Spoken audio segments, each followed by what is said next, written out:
পানিতে টইটুম্বুর বাড়ির উঠানসহ চারপাশ।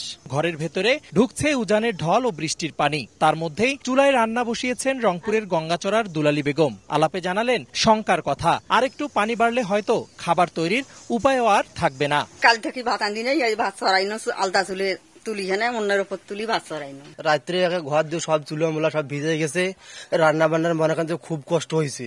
বৃষ্টি আর উজানের ঢলে পানি বৃদ্ধি অব্যাহত আছে রংপুর, নীলফামারী, লালমনিরহাট, কুড়িগ্রাম ও গাইবান্ধা জেলার সব নদ নদীতে। এতে নিম্ন অঞ্চল প্লাবিত হয়ে ভাঙনের ঝুঁকির মুখে পড়েছে বসতবাড়ি ও রাস্তাঘাট। একই সঙ্গে ফসলি জমিতে পানি ওঠায় নষ্ট হচ্ছে আগাম শীতকালীন শাকসবজি ও বীজতলা সহ বিভিন্ন ফসল। আমাদের পাকা ধান ডুবে যাওয়া নিচ্ছে, ভেসে যাওয়া নিচ্ছে, বাড়ি বাড়ি পানি উঠছে।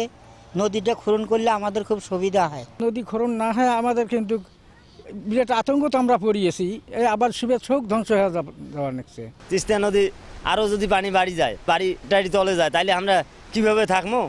আর এই পানি যদি না রক্ষা করে তাহলে তো আর আমার বাঁচার বুদ্ধি নাই। তবে পানির চাপ সামলাতে সব ধরনের প্রস্তুতির কথা জানিয়েছে পানি উন্নয়ন বোর্ড। বন্যা নিয়ন্ত্রণ বাঁধ রয়েছে এবং বিভিন্ন অবকাঠামো রয়েছে, সেগুলো আমরা আমাদের অফিসাররা সব পর্যবেক্ষণে রেখেছে।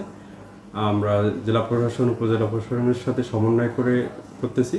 কোথাও কোনো ভাঙন সৃষ্টি হলে আমাদের যে অবস্থা আছে সেটা দ্বারা আমরা তাৎক্ষণিক ব্যবস্থা গ্রহণ করব। সম্ভাব্য ঝুঁকি মোকাবিলায় তিস্তা ব্যারেজের 44টি জলকপাট খুলে দিয়েছে পাউবোর কর্মীরা।